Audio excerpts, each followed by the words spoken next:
he going to show composure? He just wellies it.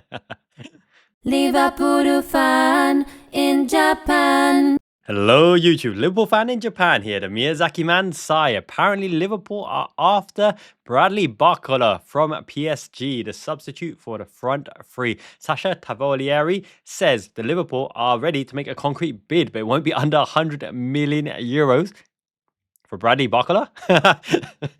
What are they smoking over there in PSG? Let's put this in perspective, right? Barcola, supremely skillful, supremely agile, can go left and right, can score wonder goals, but he would be frustrating and drive Liverpool fans absolutely bonkers. And he drives the opposition bonkers as well, because he can score the odd wonder goal. He is like Eberechi Eze, right? He's a winger. He can play make in behind as well. Huge goal contribution, assists and goals, by the way. However, he is not a consistent finisher. He fluffs chances. He's got this weird in-step shooting technique, right? He gets tremendous curl and bend on it, but sometimes it goes straight at the keeper with the instep. He almost thumps it and doesn't drive through the ball. Sometimes it bends into the corner. Sometimes it goes straight into the keeper's hands. He would drive you bananas. I wouldn't say he's the most game-intelligent player. He's a natural baller, a street baller. He needs space to operate. He needs wide margins to go around the outside either way. He waits to the last moment, jinx, and drives at them. But another retort is Jimbo, James Pearce, Bad News Pearce, saying that Liverpool are not interested in Bradley Barcola in terms of not making a move. He's on a short list, but it would block Rio Engamoha's outstanding progress, and he showed amazing things in preseason. And I completely think that Rio Engamoha has a sky-high ceiling and will be a better player than Bradley Barcola, and especially at 100 million euros. You don't pay 100 million euros Bradley Barcola. He can't break in front of Desiree Doué, Ousmane Dembele, and Kvaratskhelia. Now, I know some people want Kvaratskhelia. He would have been ideal, one of the best left wingers in the world, if not the best left winger in the world currently. We were in for him in January. He chose PSG. Don't forget that FSG were in for him. We saw the stats. We wanted him from Napoli. He chose PSG. The chance of signing Kvaratskhelia is zero, a concrete zero, a confirmed 0% for the next 5 years. So don't even waste a breath or time on it. Ideal, FIFA, Football Manager, why not? Give it a go. See if you can sign him on one of those games. It'll still be relatively hard, especially Football Manager. But PSG will never sell him. He'll never want to come. And why would he? And he's earning a good buck as well. Quality player. Love Kvaratskhelia. We have Mamardashvili. We have another Georgian as well. So why not? It would be nice. But yeah, it's a pipe dream for now. So back to Bradley Barcola, okay? Can go left, can go right, can shoot with the right foot particularly. He's okay on the left foot. He can provide assists from the wide channel, but he's not the most game intelligent. He's not in a pass and move Liverpool groove type of player. He is very much a Jeremy Doku type of player. Take the man on, see if you can square the ball, see if you can bend the ball into the corner. Not really a Liverpool type profile signing, right? You got Cody Gakpo, who's a power forward, power shooter from long range. Rio Engamoha, who does what Bradley Barcola does anyway. And at 16 years old, we don't want to block his progress into the first team because he's shown he can contribute in the first team already. Now, we know that Darwin Nunez has verbally agreed a move to Al Hilal, right?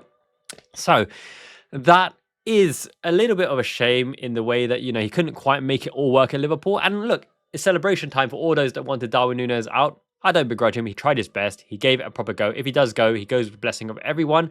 But we do need some reinforcements on the wing and up front as well. We've only signed Ekitike to replace the unfortunate Diogo Jota. Luis Diaz is now at Bayern Munich. We've got a hell of a good deal there. Darwin Nunez on the way to Al Hilal. Could it be a play to get Alexander Isak in? Speaking of which, could this Barcola leak to the press be a nudge in the right direction to move Isak to hand in a transfer request? We note that Eddie Howe left the building before Isak was allowed in. Isak wasn't allowed in with the rest of the teams in the family because apparently the family members with young children were going to be very, very upset that their superstar player wanted to leave. So Isak had to go in isolation, and he spent 2 or 3 hours there doing what? Negotiations?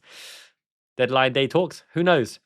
Either way, it's not looking good. It doesn't look like he's going to be match ready and match fit for the start of the season anyway. Even if he's going to be reintegrated, he hasn't had a pre-season working on a passing patterns of play. He's got no relationship with Elanga. Could their forwards be a false 9 Elanga and a false 9 Anthony Gordon? Yet to be seen. They should have signed or re-signed Callum Wilson to replace Alexander Isak. That would have been immense. We should have loaned him, Slick Rick, Richard Hughes, to get the Sesko deal over the line. I don't know. They're shambles. They're shambolic. When you have your sporting director as Eddie Howe, It's never going to work, is it?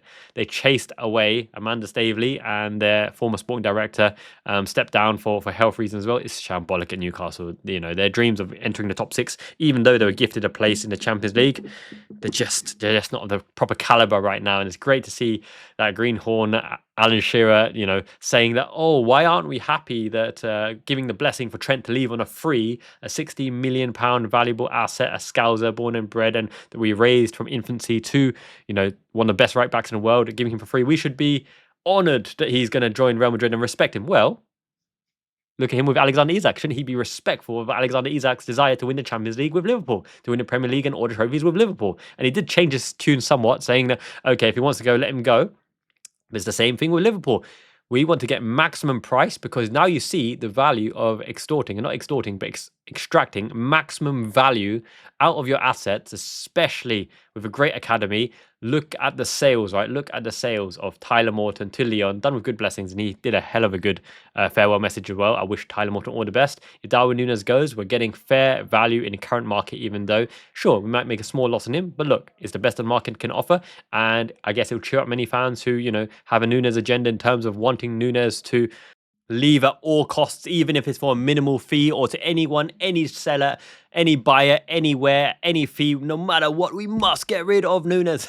We don't work that way. We extract maximum value, and that's why Richard Hughes and Michael Edwards formerly get the big bucks, because they do what's best for Liverpool, in the best interest of Liverpool, the project, for the squad building, and for the finances as well. And look, here we are, having the best transfer window of all time, which I predicted. I told you back in January, I predict the summer upcoming, there's going to be at least 5 signings, at least 5 caliber quality signings, and we're going to have a big, humongous window splurging cash for the best players. And no one believed me. But I did say that. I also did say that Arne Slot for the Real Slot Football would be primarily targeting a outstanding playmaker, number 10 for Real Slot Ball, because he likes to build from the 10 position. And everyone said we needed a left-sided, left-footed centre-back and striker. And I said, number 10, first and foremost. And lo and behold, Florian Wirtz was the major transfer target. Alexander Isak, I don't think is tenable in terms of keeping him for the upcoming season, because he just won't perform for them. And even if he's reintegrated as well, Newcastle's squad are going to be challenging for the major titles, and they're going to get the odd scalp and win here and there. But look, the relationship looks beyond broken with him and the fan base, him and Eddie Howe, him and the Newcastle kerfuffle as well. So, yeah, it is looking good for him to come to Liverpool. That Bradley Barcola bid, people are saying, could we have leaked it to Sasha Tagliafieri to put accelerators on? But he's not really a journalist in tune with the Liverpool pipeline. That's more James Pearce, that's more Paul Joyce, that's kind of that territory, Ornstein, in terms of them doing Liverpool a favour by releasing official press releases that Liverpool have endorsed. Tagliafieri is more of a Belgium-associated, Belgium player guy, even though he did leak the fact that Florian Wirtz wanted to go to Liverpool over Bayern Munich. But look, a clock is right twice a day or something along those lines, so he's going to hit them there or thereabouts. It's so funny seeing many Twitter indonos that just don't have a Scooby's clue, but they're doing it for the clout, and why not? Fair play to them. You earn that clout. Go for it, my sons and my sisters and brethren or whatever. Anyway, back to Bradley Barcola, right?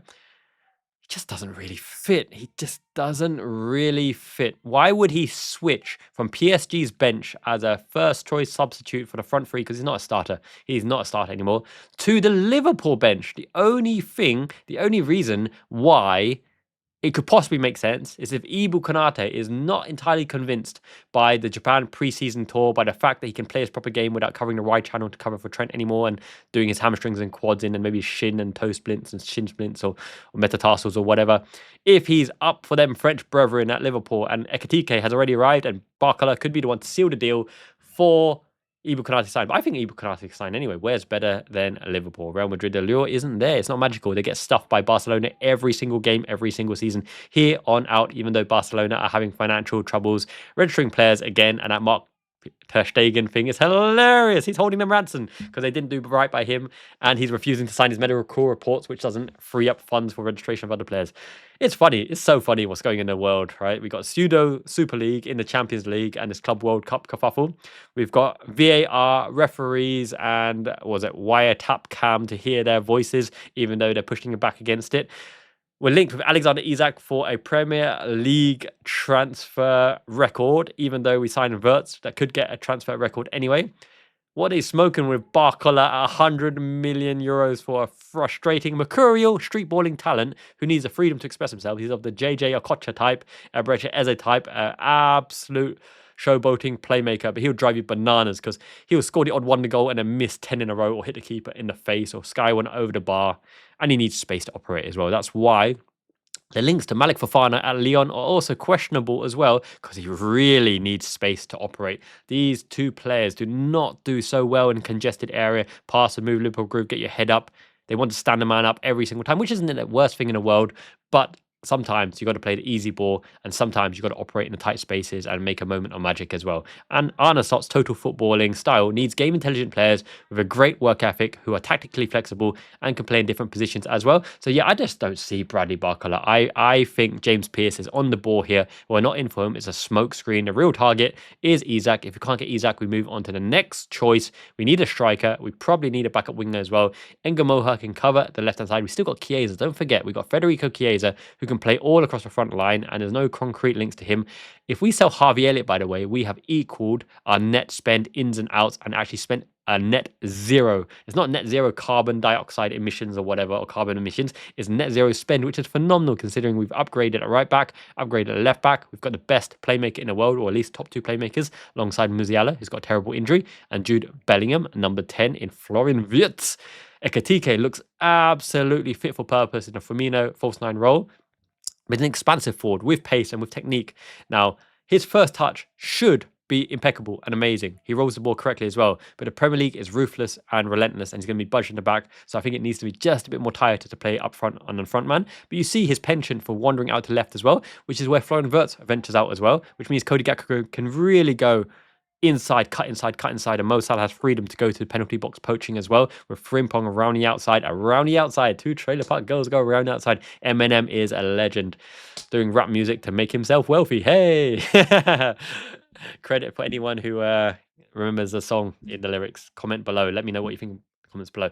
And in terms of subscribers as well, we're well on our way to 11k. I'm wanting to hit 20k by the end of the year. So make sure you do subscribe. This is a channel with substance in abundance, right? The cream of the crop. The cream of the crop! The shiny one, Arne Slot. In the Battle of the Bolds, we struck gold because our bold is the greatest. We're assembling the greatest bolds in history. Anyway, digressing just a little bit, hard truths aside, I do think Liverpool have an attacking signing in the pipeline, whether it's Isak or someone else. Isak will force a move sooner or later. It's so hard to see him reintegrated. He hasn't had a preseason. He hasn't bonded with his teammates. Newcastle are shambles at the moment. Sesko looks like he's going to Man United. And I do think we sign a centre-back as well, whether it's Mark Guehi or someone else. I'm working on the supercomputer Salesforce algorithm computation to put 2 prominent wonderkid centre-backs that we should target, as well as some others, 8 to 10, in the mix, giving them an S ranking all the way to a D ranking, but probably on Liverpool's shortlist out of many, many potential centre-back options, because there are a wealth of centre-back options that can come in as 3rd and 4th choice, noting that Wataru, Man-Mount and Endo will be needed in defensive midfield as well, because he can shift into the half-back, allowing our 2 full-backs to push forward. Gravenberch might do it on occasion as well in the centre-back position. Robertson and Tsimikas have been tried there in pre-season, but Marinallo probably isn't ready, even though he is highly rated and could make it one day. We do have a buyback on Jarrell Quansah as well. Joe Gomez is impeccable, a professional, loved, but can't stay fit. But he doesn't need to stay fit because we're only going to need him for the odd game. But coming in from the goal cold, he does need 1 to 2 to 3 games to pick up that match pace and rhythm. So I hope he does stay fit behind the scenes and that Achilles injury is only precautionary as well. Bradley seems to be out injured as well. Alisson Becker, I hope he makes the Community Shield. I wouldn't begrudge Mamardashvili starting that match because it's a glorified friendly really. But at the end of the day, it's all good. If we can win the Charity Shield, it's a good way to start the season, right? We did Manchester City in with a Nunez goal when we actually thought that Nunez outshone Haaland in that particular matchup. And I'll always love Nunez. Agent of Chaos, he did his part. But alas, if our futures must separate, wish him the best. Get that money, reinvest it in, and Liverpool are looking strong on all fronts to compete. But once again, Bradley Barcola, for me, skillful, natural. Football comes easy to him, but he's not incisive and decisive and clinical. And this next Liverpool 2.0 needs to have uber game intelligence, uber precision in what you aim to do. He'd be a great asset. He can play left and right. But on the right-hand side, we've already got choices. For everyone who commented, what are our right-hand choices behind Mo Salah? We still got Harvey Elliott. He isn't sold yet. He's very, very talented and can make the difference with assist to Darwin Nunez to win us the game to win crucial points beforehand. Also, he's very, very incisive and clinical and comes inside as inside forward, just doesn't have the pace or physicality. Frimpong can play out there and will probably cover for the AFCON if Bradley is fit and in behind him as well. Chiesa has been a right wing backup in the last season as well. And we have options in the squad in terms of Dominic Szoboszlai able to cover the wing positions if necessary in an emergency. And we have upcoming talent as well in the wing front that can occupy those spaces. Now, for everyone who is concerned about the homegrown quota as well, Will Wright from Salford counts as homegrown and he will be integrated as a complete out-and-out forward and a poacher as well. Rio Gamoha is homegrown. Jeremy Frimpong counts as homegrown. Trey Nyoni takes a squad place because Tyler Morton was only allowed to depart because Trey Nyoni is showing good things and trusted by Arne Slot. And lo and behold, he got played in centre-back position, even though a few risque balls put us in deep, deep doo-doo, but he's still young. We'll grow into it. 17, 18 this year, is it? And Stefan Bajcetic, he will play a part if he can prove his fitness as well. Very technically sound, very safe houses, and in an emergency, I wouldn't begrudge him starting as well. And Arne Slot probably sees things in him that will allow him to start. He needs to grow into his body and overcome his injury issues as well. So we have that homegrown status in terms of Curtis Jones, Harvey Elliott. I know we lost Kelleher. I know we lost Trent. I know we lost Tyler Morton. We have Ngamoha, Nyoni, Frimpong, Will Wright. We're good. We're good. We have one foreign slot available, hopefully for Isak. And if absolutely necessary, it'll be hard. But Tsimikas, he wants to stay. He's an option to go. Chiesa is an option to go as well. A few potential options to go. But we do fantastic business. We're earning great money and our net spend is minimal. It's like 40 million so far and I'm loving it. Just drop a like on this video. This is a channel of substance and abundance. This is the best community. Liverpool Fan brand community is the best because of everyone, you guys who comment below. What I'd love to see is everyone commenting on other people's comments and replying as well to build big strings of conversation back and forth and do everyone to share their opinion. Join the Discord. We chat about Liverpool 24/7. I noticed 3 people joined the Discord yesterday. Thank you, Domo Arigato gozaimasu. Really looking forward to chat to you guys, getting to know you guys personally on and off platform as well. Because when I make my way over to Liverpool, to London, to Cambridge, back in the UK in the future as well, meet and greet. Let's do a pub greet. Let's do a proper dinner. Let's make the most of it. I'd love to meet all of you and have a proper night of it as well. I need me some cheeky cider as well, whether it's Strongbow or there's that Carlsberg cider, I think. I could do some Magners or some Bolmers. Yeah, Kopparberg, actually. I like the Fruity Tooty ones as well. Everybody, thank you so much for supporting the channel. Minasan, Ichiban, and join the membership. £2 a month, better than a cheeky cheeseburger from Mackie D's. A better value too. Until next time, Jane, Miyazaki and Ichiban. It means the best. Jane means ciao. Peace.